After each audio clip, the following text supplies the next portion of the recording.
حكومة الاحتلال الصهيوني وعلى رأسها نتنياهو.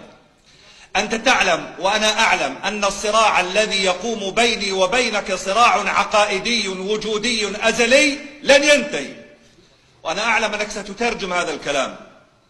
الصراع القائم بينك وبين أصحاب الأرض والمسجد صراع عقائدي، والعقيدة تعلم أننا قد نمر بحالات من الضعف المادي، بحالات من شراء الذمم، من حالات من التفرق والشرذمة، هذا موجود، وسيرة نبينا تدل على أنه كان موجود.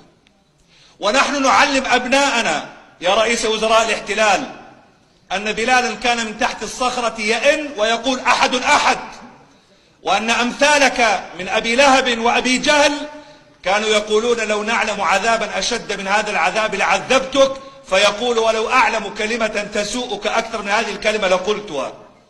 ما تفعله اليوم في المسجد الأقصى يسوءنا ولا نملك في أيدينا حيلة الآن، ولكن تعلم في كتابك المقدس يقول أجمعك بها يا إسرائيل ثم أذبحك بها ذبحة، وأنت تقرأ هذا في كتابك المقدس، ونحن نقرأ في قرآن العظيم لو لم يبق من الدنيا إلا يوم واحد لطول الله ذلك اليوم حتى يقاتل آخر هذه الأمة الدجال.